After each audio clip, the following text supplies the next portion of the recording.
Semansa FM boleh. Semansa FM boleh. Ya, bismillahirrahmanirrahim.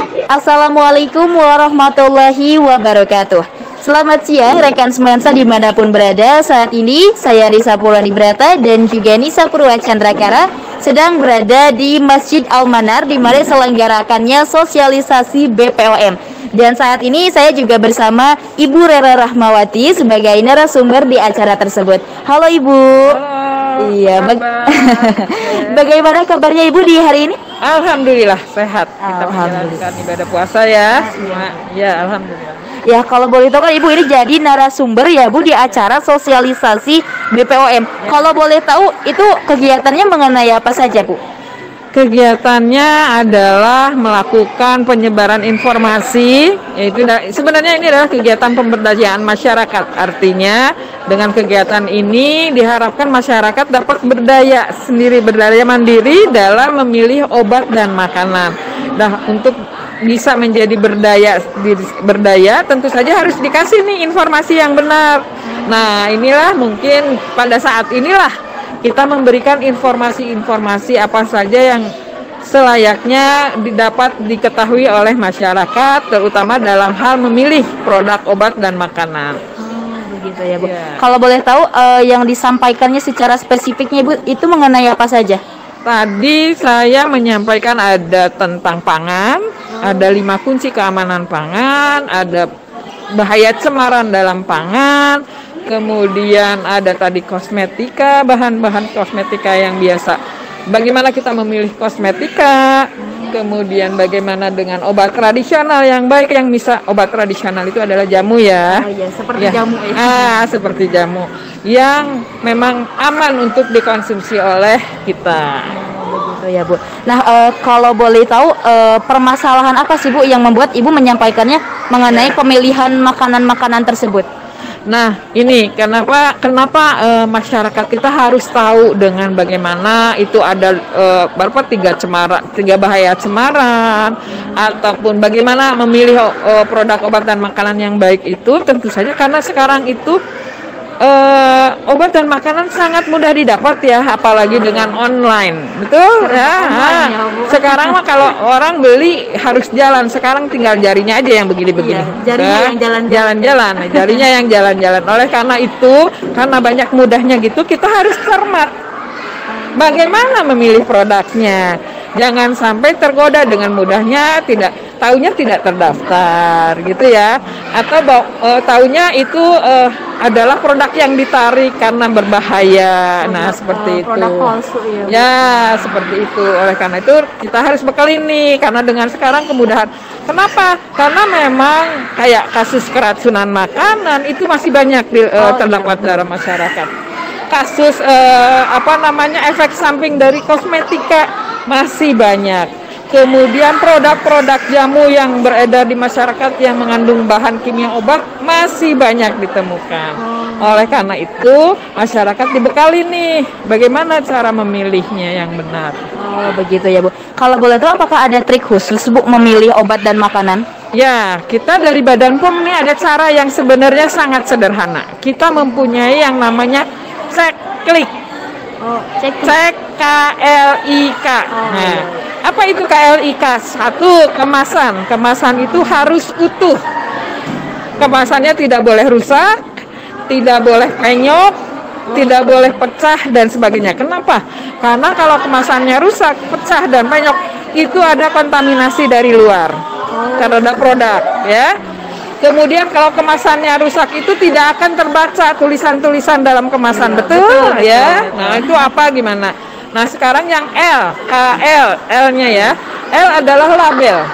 Label produk itu berisi informasi mulai dari izin edar, tanggal kadaluarsa, komposisi, cara pakai ya, atau cara memakannya atau cara menyimpannya. Nah, kita harus lihat tuh di situ pada saat kita beli, kita lihat labelnya. Apakah dia berizin? Ya. Apakah dia sudah daluarsa? Ya. Apakah di situ cara penyimpanannya harus gimana nih? Gitu kan? Ada yang frozen, ada yang enggak gitu kan? Nah, seperti itu. Yang ketiga adalah I. I adalah izin edar. Izin edar itu tentu saja produk yang beredar harus mempunyai izin edar. Untuk produk obat, kosmetik, obat tradisional, suplemen kesehatan, izinnya dari Badan POM. Oh, dari Badan. Dari Badan POM. Apakah ada lembaga lain Bu yang Nggak ada. Izin edar beda. hanya dikeluarkan oleh Badan POM. Nah, untuk makanan selain Badan POM yang mengeluarkan izin edarnya, ada juga yang dikeluarkan izinnya dari Dinas Kesehatan Kabupaten Kota, yaitu industri rumah tangga, ya, yang biasa PIRT. Kedudukannya sama, PIRT dan MD atau izin edar dari Badan POM, sama legalitasnya. Tuh. Yang terakhir adalah kadaluarsa. Oh, berarti ini mah tanggalnya ya Bu. Kita lihat daluarsa, jangan mengkonsumsi produk yang sudah daluarsa. Tapi Bu, kalau semisal seperti kita sedang sakit kan biasanya obatnya jarang dihabiskan, ya jarang selesai. Nah, itu gimana Bu kalau misalkan obatnya disimpan lama tapi dipakai lagi tapi sebelum tanggal kadaluarsa, apakah aman atau tidak? Nah, ada obat-obat yang memang harus habis. Mau sembuh di tengah-tengah tetap harus habis. Misalnya antibiotik. Antibiotik. Nah, amoxicillin, ampicillin. Kalau dokter ngasih 12 tablet, itu walaupun pada saat kita makan 4 tablet sudah sembuh, itu harus dihabiskan. Kenapa? Karena nanti badan kita akan toleran dengan obat itu. Tidak, kalau kata Sunda mati deui, ya. Tuh. Nah, ada obat-obat yang memang mau sembuh mau enggak harus dihabiskan. Nah, bagaimana dengan obat-obat yang sisanya? Ya, biasanya. Nah, biasanya kalau menebus obat itu dari apotek suka disebutkan kan, ini obat mual, ini obat pusing gitu. Selama masih belum daluarsa silahkan dipakai dengan aturan yang sama yang ditulis dokter ya. Tapi kalau obatnya itu terutama misalnya hipertensi dan sebagainya, tentu saja harus konsultasi dulu ke dokter. Ya. Berarti ada golongan-golongan obat yang memang harus konsumsinya harus dengan izin dokter, gitu ya. Contohnya seperti apa, Bu? Obat hipertensi, obat gula darah, obat jantung, itu jangan sembarangan, ya, gitu. Nah, tapi bagaimana kita melihat bahwa kita pada saat kita sisa obat itu masih ada, kita harus amankan nih, nyimpannya harus benar. Oh, berarti ada prosedurnya juga. Gitu ya. Ini bahwa obatnya harus disimpan di tempat yang terkunci misalnya. Hindari dari jangkauan anak-anak. Sekarang kan banyak obat-obat yang rasa stroberi, rasa jeruk, nanti disangka permen. Oh iya betul. Disangka sirup. Iya betul. Nah, anak-anak sering sama anak-anak ya, gitu. Jadi harus ini kan dijauhkan dari jangkauan anak-anak. Kemudian harus jangan terkena sinar matahari. Oh, kalau boleh tahu nanti efeknya seperti apa, Bu? Karena dengan matahari akan terurai itu zat kimia di dalam obat. Ya, nah itu yang akan merubah nanti khasiat dari obat tersebut.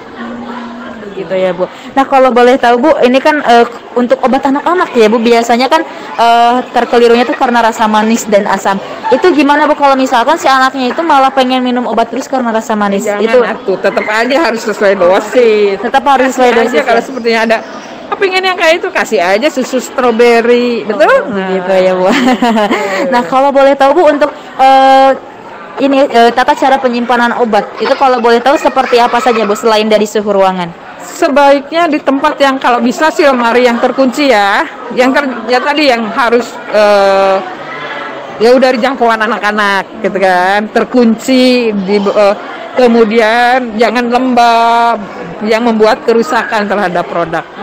Gitu ya, Bu. Berarti tadi Ibu fokusnya mengenai cara pengelolaannya ya, Bu.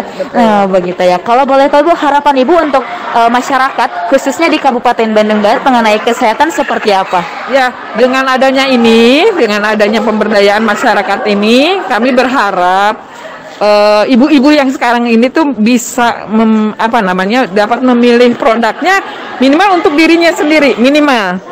Selanjutnya untuk keluarganya. Selanjutnya lagi adalah orang-orang sekitarnya. Jadi akan terus bersambung, menyebar gitu. Nah, itu diharapkan akhirnya komunitas inilah yang mengetahui, oh ternyata komunitas ini udah tahu nih tentang produk obat dan makanan. Begitu ya Bu. Ya, terima kasih banyak Ibu atas Ya, sama-sama. bincang-bincangnya. Sukses ya. Ya Ibu, terima kasih. Ya rekan semansa, kali ini bincang-bincang saya dengan Ibu Rera sudah selesai. Terima kasih dan mohon maaf. Akhir kata, alhamdulillahirabbil alamin. Billahi fisabilil haq. Wassalamualaikum warahmatullahi wabarakatuh. Semansa FM boleh juga.